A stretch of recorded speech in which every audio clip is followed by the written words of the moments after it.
Everyone, welcome to शिक्षा side. आज की इस वीडियो में हम लोग लेसन प्लान देखेंगे। पाठ्य योजना जो भी होगी, हमारी पाठ्य योजना संख्या सबसे पहले डालते हैं और उसके बाद ब्लैक बोर्ड एंट्री जो होगी उसे लिखते हैं। ये लेसन प्लान हमारा प्रकरण, इसका जो इस टॉपिक नेम है इस लेसन प्लान का वो सर्कस है।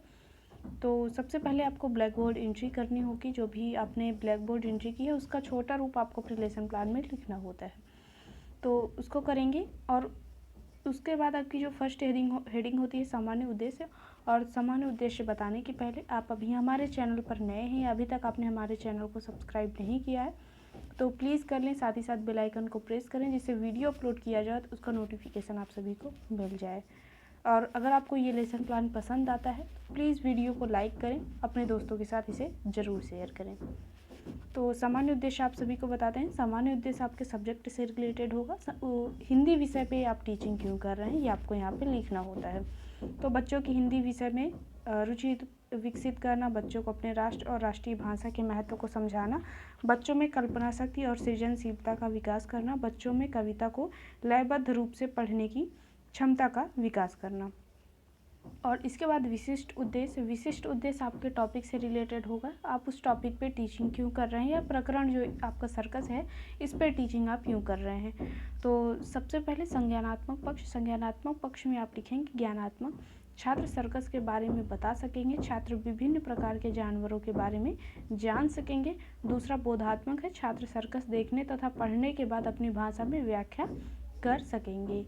इसके बाद अनुप्रयोग, छात्र जानवरों द्वारा किए गए कर्तव्य व्यायाम को अपने से कर सकेंगे। और इसके बाद भावात्मक पक्ष, छात्र कक्षा शिक्षण की गतिविधियों में प्रतिभाग करने में सक्षम हो सकेंगे। मनोप्रेरणा पक्ष, छात्र छोटी कविता को कल्पना करके छोटी छोटी कविता को लिख सकेंगे। और इसके विशिष्ट उद्देश्य के बाद आपकी अगली हेडिंग होती है आवश्यक सामग्री। छोटे छोटे प्लास्टिक के जानवर, सर्कस दिखाता चार्ट, डस्टर, चाक आदि। इसके बाद पूर्व ज्ञान। पूर्व ज्ञान में आपको 2 पॉइंट लिखना है। छात्र विभिन्न प्रकार के जानवरों को पहचानते हैं, छात्र सर्कस में प्रयोग होने वाले जानवरों की जानकारी रखते हैं, ये आपका पूर्व ज्ञान होगा। अगली हेडिंग है प्रस्तावना प्रश्न। इसमें आपको 3 कॉलम बनाने, क्रम संख्या, अध्यापिका कथन और संभावित उत्तर। जंगल का राजा कौन होता है? शेर। शेर के अलावा जंगल में कौन कौन से जानवर होते हैं? भालू, बंदर, हाथी, चीता। और आपको यहाँ पे ध्यान ये देना है कि सभी संभावित उत्तर को पूरा लिखना है। जंगल का राजा शेर होता है। शेर के अलावा जंगल में जो भी भालू, बंदर, हाथी आदि जानवर रहते हैं। हाथी, बंदर, शेर को एक साथ हम कहाँ देख सकते हैं? तो चिड़ियाघर में। ठीक है, फिर आगे आप यहाँ पे कुछ अपने लेसन प्लान में इस टाइप के चित्र बना सकते हैं। और उसके बाद अगला प्रश्न है चिड़ियाघर के अलावा इन जानवरों को करतब करते कहाँ देखते हैं? तो सर्कस में। सर्कस के लिए इन जानवरों को ट्रेनिंग कौन देता है? तो ये समस्यात्मक हो जाएगा, यहाँ आप डैश करके या समस्यात्मक लिख के आगे छोड़ सकते हैं। फिर उद्देश्य कथन अगली हेडिंग है। बच्चों, आज हम लोग सर्कस नामक कविता का सस्वरूप अध्ययन करेंगे। प्रस्तुतिकरण, आप सबसे पहले जो भी कविता है, अगर यहाँ पे इन्होंने पूरा लिख दिया है, लेकिन अगर आप पैराग्राफ कवर करते हैं तो पैराग्राफ होकर से अनोखे तक आपने कवर किया है तो उसे लिख सकते हैं।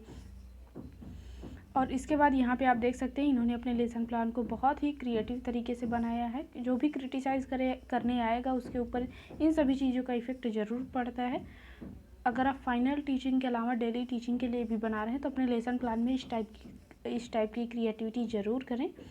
तो सबसे इसके बाद जैसे ही आपका ये कथन यहाँ पे समाप्त होगा, आगे शिक्षण विधि स्टार्ट होगी। शिक्षण विधि में शिक्षण बिंदु, यहाँ पे शिक्षण विधि ना लिख के अगर आप स्पष्टीकरण लिखेंगे तो वो भी सही हो जाएगा। शिक्षण बिंदु, शिक्षण विधि, अध्यापिका गतिविधि और छात्र। तो सर्कस और आपकी जो शिक्षण विधि होगी वाचन प्रस्तुतिकरण विधि। अध्यापिका गतिविधि में आप लिखेंगे अध्यापिका काव्य खंड का आदर्श वाचन शुद्ध उच्चारण एवं आरोह अवरोह तथा विराम चिन्हों को ध्यान में रखते हुए प्रस्तुत करेंगी। और छात्र आदर्श वाचन के समय छात्र ध्यानपूर्वक सुनते हैं। अर्थ, इसके बाद आपका बिंदु होगा शिक्षण बिंदु और प्रदर्शन विधि रहेगी। अध्यापिका द्वारा प्रस्तुत काव्य खंड का अर्थ बताएंगी और इस समय छात्र ध्यानपूर्वक सुनते हैं। और अगला बिंदु होगा प्रश्न और इस समय विधि होगी आपकी प्रश्नोत्तर विधि। और अध्यापिका में गतिविधि में आप लिखेंगे मैं कौतूहलवश कहाँ गया तो सर्कस देखने, मैंने वहाँ क्या देखा, बहुत अनोखे व्यायाम, क्योंकि इसका स्पष्टीकरण आपने प्रदर्शन विधि में करती है तो इस यहाँ से आप क्वेश्चन कर सकते हैं। इसके बाद अनुकरण वाचन होगा आपका विधि में। अध्यापिका काव्य खंड के एक पंक्ति को बोलेगी, छात्र उस पंक्ति को दोहराएंगे। उच्चारण अभ्यास, इसमें आप लिखेंगे काव्यखंड में आए कुछ कठिन प्रश्न का अध्यापिका द्वारा छात्रों द्वारा उच्चारण करवाया गया, छात्र उच्चारण करेंगे कौतूहल विस्मय। और शास्त्रों वाचन, छात्रों से अध्यापिका कहेंगे कि वे एक साथ एक स्वर में काव्य पाठ का वाचन करें, छात्र एक साथ बैठकर एक साथ काव्य का पाठ वाचन करेंगे। और इसके बाद अगला है बिंदु, आप प्रश्न करेंगे, शिक्षण बिंदु में आप प्रश्न लिखेंगे। इस समय आपका जो शिक्षण विधि होगी बोध प्रश्न, सर्कस में कौन कौन जानवर थे, और दूसरा प्रश्न हो जाएगा बंदर ने क्या जलाया। तो सर्कस में कौन कौन जानवर थे, शेर, बंदर, मैना, हाथी और चीता। बंदर ने क्या जलाया, लैंप जलाया। फिर इसके बाद अगली जो हेडिंग होती है श्यामपट्ट कार्य, क्योंकि आपने अगर आपके कॉलेज में बोला जाएगा कि स्पष्टीकरण के साथ ही आपको ब्लैक बोर्ड वर्क या श्यामपट्ट कार्य करना है, तो आप अलग से कॉलम छात्र क्रिया के बगल में आपको अलग से कॉलम बनाना पड़ेगा श्यामपट्ट कार्य के लिए, नहीं तो आप इस टाइप का ब्लैक पेपर लेके श्यामपट्ट वर्क वहाँ पे कर सकते हैं। तो इस टाइप का आप लिख सकते हैं, जो भी शब्द अर्थ हो जाएंगे, और कुछ प्रश्न भी आप यहाँ पे लिख सकते हैं।